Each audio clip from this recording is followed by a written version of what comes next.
अस्सलाम वालेकुम, मैं डॉक्टर शाइस्ता अपने यूट्यूब चैनल से आप सबको वेलकम कहती हूँ। आज का मेरा टॉपिक है रिफ्लेक्स और एसोफेजाइटिस। एसोफेजाइटिस जैसे कि इसके नाम से जाहिर है कि एसोफेगस की इन्फ्लेमेशन सोजिश को कहते हैं। एसोफेगस बेसिकली जो आपकी बॉडी का हिस्सा है और आपकी बॉडी में स्टमक टू नेक को कनेक्ट करता है आपकी ग़िज़ा को स्टमक तक ले जाने के लिए, डाइजेस्ट करने के लिए।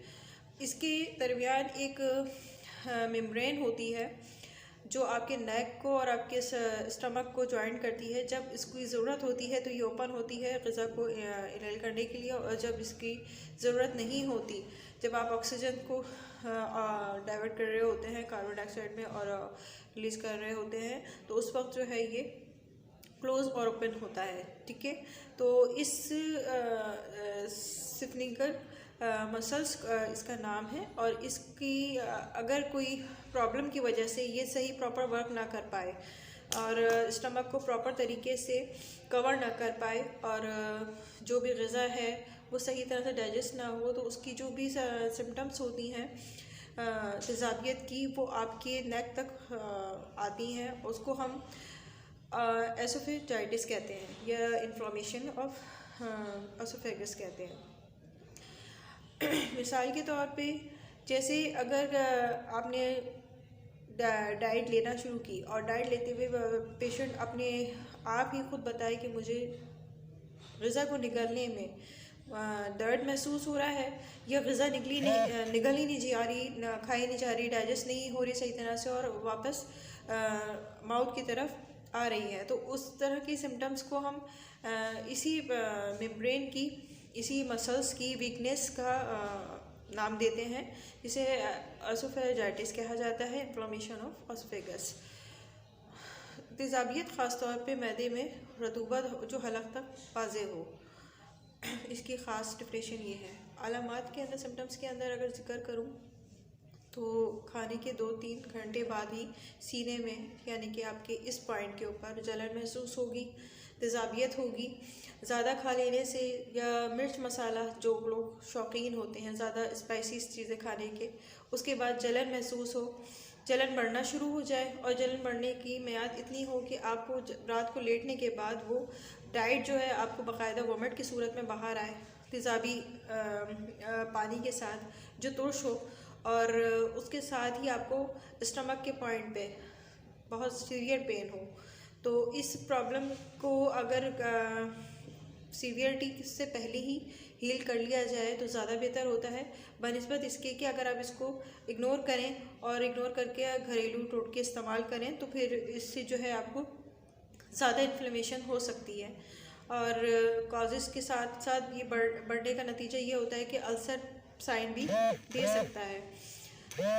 इस डिज़ीज़ के अंदर खुसूसी तौर पे खुराक की नाली, जो छोटे छोटे जो खुराक की नाली होती है आपके, उस पॉइंट के ऊपर छोटे छोटे अल्सर्स बनना शुरू हो जाते हैं, और अल्सर्स हो जाने की सूरत में सख्त किस्म का पेन होता है।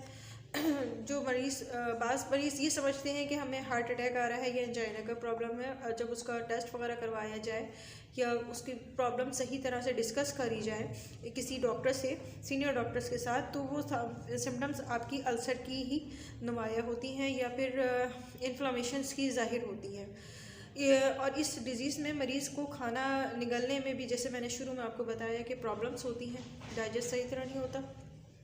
और कुछ पेशेंट जो है, जिस तरह से हम बच्चों को कह सकते हैं कि प्रॉपर तरीके से वो ग़िज़ा को या निवाले को अपने चबाते नहीं हैं और इसी तरह से निगल लेते हैं, उसकी भी एक सिम्टम्स होती है कि उनके स्टमक में, या आपको वो कंप्लेन यही करेंगे कि हमें एब्डोमेन में पेन हो रहा है। अदरवाइज़ जो है वो गैस्ट्रिक प्रॉब्लम्स ही होती हैं और इन्फ्लेमेशंस हो जाती हैं, सही तरह प्रॉपर तरीके से डाइजेस्ट नहीं हो पाती।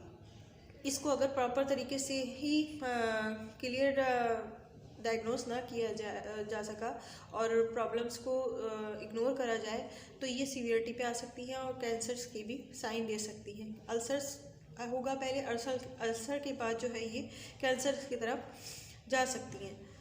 अगर टेस्ट वगैरह हम करवाएं तो उस टेस्ट में सबसे पहले अपर इंडोस्कोपी करवाई जाती है, इसके अंदर एक्सरे की भी हम करवाते हैं ताकि प्रॉपर तरीके से पता चल सके कि स्टमक में कहाँ तक अल्सर या कहाँ तक इन्फ्लामेशन हो चुकी है।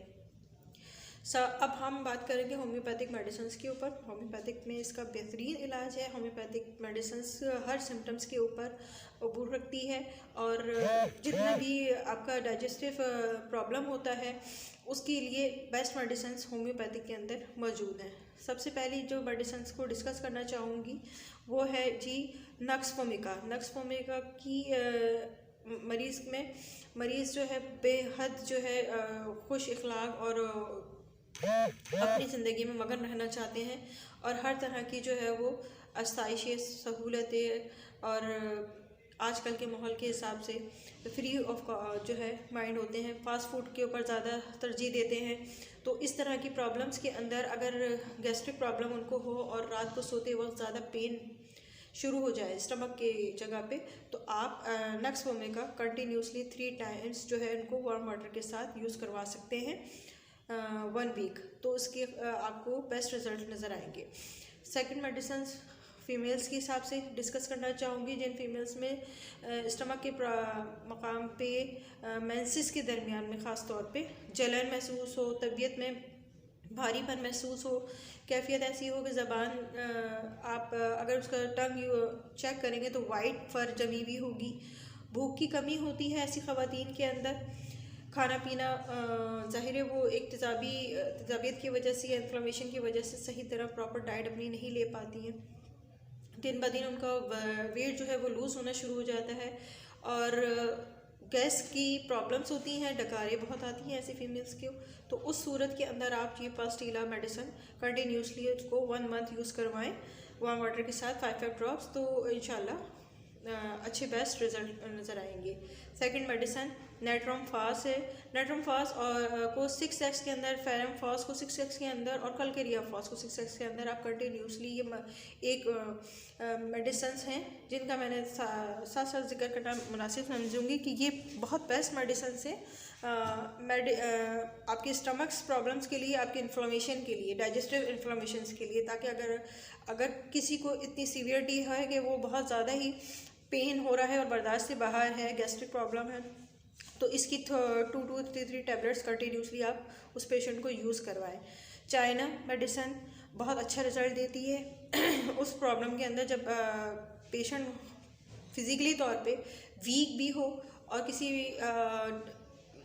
डिजीज़ के बाद जो है वो बहुत ज़्यादा लूज़ हो रहा हो, उसकी कहना चाहिए क़ुव्वत मुदाफ़ियत वीक हो चुकी हो, वाइटल फोर्स इतनी ना हो, उस देखने में ही बीमार सा नज़र आए, तो उस वक्त ज़ाहिर है वो डाइजेस्ट ग़िज़ा को नहीं कर पाता और ग़िज़ा जब डाइजेस्ट नहीं होती तो प्रॉपर तरीके से ब्लड भी नहीं बनता। उस पेशेंट को हम चाइना यूज़ करवाएं इस प्रॉब्लम्स के अंदर कि अगर उसको खाते के साथ ही वॉमिट हो जाती हो और वो सही तरह खुराक को ले नहीं पा रहा हो, तो आप इसको चाइना मेडिसिन को 200 के अंदर 1 डोज वीकली यूज़ करवा सकते हैं।